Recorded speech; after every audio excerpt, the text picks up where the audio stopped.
back, Dr. T. I'm here with Corinne. Hi. What's going on? Not much, just setting the sun, so it's good.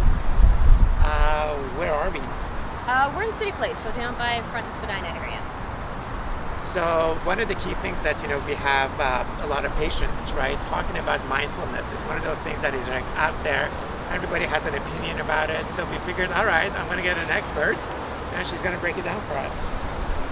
Well, I want to break it down with you, actually, because it has a lot to do with how the brain works and understanding why it's actually such an important thing to do. And really, when you think about it, mindfulness is just taking you out of your craziness. So when you're in that state of, your to-do list and you're anxious, you've got a million things to do, or even just in day-to-day stuff, that's beta waves, basically, right? Right. Which are very, like the energy of a beta wave thought is very frenetic. It's kind of all over the place. And what mindfulness can do is take you back to a more calmer state of mind. I'm sure you can speak more eloquently about that than I can. You know what though? But I think you're capturing the essence of it. All it is about being a little bit aware of what it is that you're doing. I think that sometimes, the mistake is like people want to do it perfectly, or they want to master that. It's the pursuit of being mindful. It's the pursuit of meditation, which is really has the most amount of benefits, right? Yeah. And really being mindful. So if we're going to be mindful and standing out here, we're going to notice that the sun is shining. We're going to notice that the breeze is coming on through. We're going to pay attention to the birds flying by, right? So it's being aware and present of what's happening in front of you without judging it, without going to your to-do list or what you need to get done, and just being aware of the fact that you're here, you're now, you're breathing, and just being with it, basically. The other thing that is really amazing is one of the most underrated neurotransmitter is norepinephrine, and this gets really pumped into the nervous system when you're in a novel new place, right?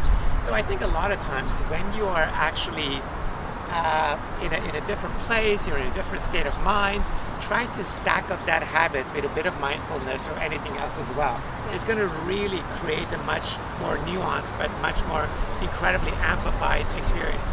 Yeah, and I think you can also apply that to your regular days. So instead of taking the same route to work every single day, walk a different way. Be more mindful of when you're going somewhere. I mean, the best example is when you think about when you're driving, you just drive somewhere, you don't even remember how you got there. And it's being present and understanding that you're doing something, and you're not just going through your day and your routine and just kind of being blasé about everything. Can we just tell people about the CN Tower? Sure, what do you want to tell them? We see it every day. You don't appreciate it, but you know what?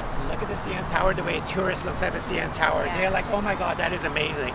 So I think it's about noticing things that maybe not only they're new, but something that was familiar in the past and having a new perspective. Yeah, seeing the same thing twice and seeing it differently the next time.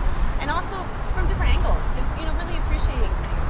And it's true, I don't think we go through our days, we go through our city without appreciating it, and we don't treat the city like tourists. And if we did that, we'd see things that we never noticed before. There's times where I walk down a street that I've been down a million times, and I'm like, how have I never seen that building there? Or how have I never known that company was there? And it's just because you're so in your day and not paying attention to things. You're on your iPhone, you're listening to music.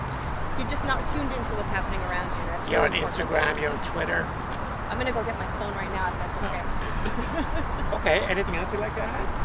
No, I think the what you're saying though is very true about keeping it simple and understanding that there's no right or wrong way to do it. So, there are specific rules to do it. It's just being present, being aware of what's happening, and not putting pressure on yourself or getting angry if you can't be mindful or be present, because sometimes it's hard to do. So you just want to pull yourself back to the present moment anytime you go off in a different direction.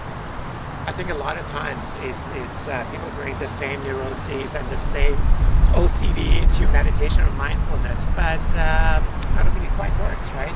It's very elusive, but just engage, and you know what? Every day is just going to be a part of it, right? Exactly. Well, thank you. Thank you.